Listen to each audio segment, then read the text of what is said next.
আজি আমাৰ এই গুৱাহাটী মহানগৰত আজি ফ্লাইঅভাৰৰ ক্ষেত্ৰত কিমান যে কেলেংকাৰী হৈছে আমি দেখা পোৱা নাই নেকি? এতিয়া যে ফ্লাইঅভাৰ যে লৈ বহুত চৰ্চা চলি আছে, এই যে অলপ ৰিপেয়াৰ কৰিব লাগিব, কাক দিব ঠিকাটো আপুনি ভাবিছে? কাক দিব?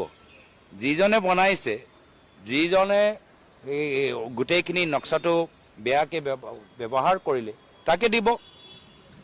আৰু এই যে ফ্লাইঅভাৰৰ কাৰণে গুৱাহাটী মহানগৰৰ ফ্লাইঅভাৰৰ কাৰণে যে মানুহৰ আজি ক্ষতি হৈছে, প্ৰাণ হেৰুৱাবলৈ হৈছে, কোন PWD ইঞ্জিনিয়াৰ, কোন PWD এই সময়ত মন্ত্ৰী আছিল, কাক তেওঁলোকে ধৰিব? নে আমাৰ আজিৰ তাৰিখত অসমৰ গুৱাহাটী মানুহৰ জীৱনৰ মূল্য আছেনে নাই? আজি ফ্লাইঅভাৰৰ ওপৰত এক্সিডেণ্টৰ কাৰণে প্ৰাণ হেৰুৱাবলৈ হয়। তো আমাৰ অসমৰ নাগৰিকসকলৰ জীৱনৰ মূল্য আছেনে নাই? নৈতিক দায়িত্বটো থাকিব লাগে।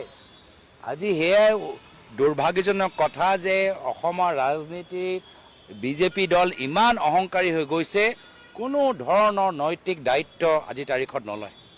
নৈতিকতাৰ কাৰণে যদিও কোনোবা তেখেতৰ ওপৰত হেঁচাও দিয়া নাই, নৈতিকতাৰ কাৰণতো কোনোবা এজন PWD বিভাগৰ পৰা ছিনিয়ৰ কোনোবা বিষয়াৰ পৰা পদত্যাগ বিচাৰিব লাগিছিল।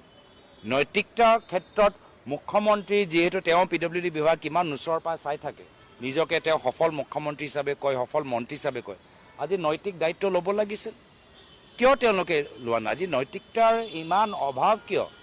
ইমান ৰেয়াৰ কোৱালিটি কিয় হৈ গৈছে? কোনো ধৰণৰ নৈতিকতা নাই। তো সেইকাৰণে মানুহবোৰ চাই আছে। আৰু এয়া হ'ল বাস্তৱ বিষয়।